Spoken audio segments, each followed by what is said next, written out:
नमस्कार, आप देख रहे हैं नालंदा न्यूज और मैं हूं आपके साथ खुशी। आइए नजर डालते हैं इस वक्त की बड़ी खबर पर। जल को रिसोर्स की तरह नहीं बल्कि अभिशाप की तरह देखते हैं, जबकि पानी बिहार की हो सकती है सबसे बड़ी ताकत। प्रशांत किशोर। दरभंगा जल सुराज पदयात्रा के सूत्रधार प्रशांत किशोर ने मंगलवार को जिले के हनुमान नगर ब्लॉक के फुलवरिया गांव में प्रेस वार्ता की। इस दौरान प्रशांत किशोर ने कहा कि महाराष्ट्र के बाद भारत में सिंचाई की लंबित योजनाएं बिहार में हैं। मधुबनी और दरभंगा में कई ऐसी योजनाएं हैं जो 50 वर्षों से चली आ रही हैं, न उसे कभी पूरा किया जाता है न बंद किया जाता है। ये परमानेंट कमाने का उपाय है। दूसरा, बांध की जहां तक बात है, गांव के लोग बताते हैं कि लोग पैसा देकर बांध तुड़वाते हैं, बांध टूटेगा तो पैसा आएगा। जल को हम रिसोर्स की तरह नहीं देखते, हम ये नहीं देखते हैं कि पानी हमारी ताकत हो सकती है, हम इसे अभिशाप की तरह देखते हैं, जबकि पानी बिहार की सबसे बड़ी ताकत हो सकती है। आपके पास के जिले के हैं जल संसाधन मंत्री, देख लीजिए बाढ़ सूखे को लेकर क्या है स्थिति। प्रशांत किशोर ने कहा कि सरकार की नजर में पानी कमाई का जरिया रहा है। बाढ़ आने दो, तबाही मचने दो, उसमें कमाई करो।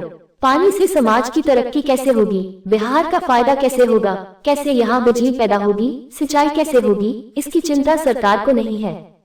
सबकी चिंता है कि बाढ़ आए और लूट हो, फिर अगले साल बाढ़ आए और लूट हो।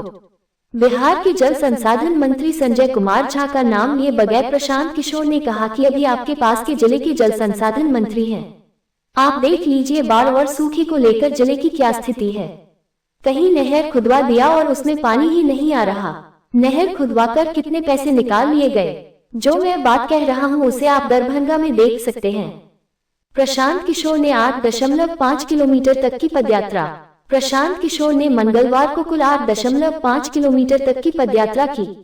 इस दौरान वे 2 ब्लॉक के 10 गांवों में गए। हनुमान नगर के फुलवरिया गांव से पदयात्रा की शुरुआत कर वे पंचोक, हरचंदा, गोतियारी, भागेला, मोहम्मदपुर, भारौल, मुस्तफापुर, बहादुरपुर ब्लॉक के तारालाही गांव से होते हुए तारालाही हाई स्कूल तक गए।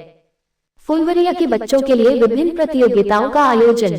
फुलवरिया गांव के बच्चों के लिए जल सुराज की टीम ने विभिन्न प्रकार के प्रतियोगिता का आयोजन किया, जिसमें भाषण प्रतियोगिता, सिंगिंग व डांसिंग प्रतियोगिता का आयोजन किया गया। मुख्य अतिथि कवि निलय उपाध्याय ने विजेताओं को पुरस्कार व सर्टिफिकेट देकर उत्साह बढ़ाया। बिल्कुल भाई, सिर्फ बाढ़ नहीं, पूरा जो जल प्रबंधन है बिहार में, जो सिंचाई की योजनाएं चल रही हैं, मुझे लग रहा है कि महाराष्ट्र के बाद, एकदम मेरे पास इसका सही आंकड़ा नहीं है, लेकिन मेरा अनुमान है कि महाराष्ट्र के बाद सबसे ज्यादा सिंचाई की लंबित परियोजनाएं बिहार में हैं। 1950 से चली जा रही है। अभी मधुबनी में, दरभंगा में आज से नहीं, ये 50 बरस से ये योजना चली ही जा रही है। न कभी उसको पूरा किया जाता है, न उसको बंद किया जाता है। वो परमानेंट कमाने का उपाय है। दूसरा, जो ये बांध की बात है, हर बार वही बांध सबको मालूम है। मतलब लोग तो गांव में ये बताते हैं कि पैसा देकर लोग बांध तोड़वाते हैं कि बांध टूटेगा तो फिर वहां पैसा आएगा। तीसरा, जो सबसे बड़ी बात है कि जल को रिसोर्स की तरह हम देखते नहीं है कि पानी हमारी सबसे बड़ी ताकत हो सकती है, इस तरह से नहीं देखते। हम लोग पानी को अभिशाप के तौर पर देखते हैं, जबकि पानी बिहार की सबसे बड़ी ताकत हो सकती है। जैसे मान लीजिए हम लोग के पास इतने लोग हैं जो मजदूरी करते हैं। अगर आपके पास रोजगार का साधन हो तो ये आपकी ताकत होगा। अगर रोजगार का साधन नहीं है तो आपके लिए अभिशाप है, लाइबिलिटी है। ये तो आप किस नजरिए से उसका इस्तेमाल करते हैं। सरकार की नजर में पानी कमाने का जरिया रहा है कि पानी से बाढ़ आने दो, तबाही मचने दो, उसमें कमाई करो। पानी से समाज की तरक्की कैसे होगी, बिहार का फायदा कैसे होगा, इसमें कैसे यहाँ इससे बिजली पैदा होगी, इससे सिंचाई कैसे होगी, इसकी चिंता नहीं है।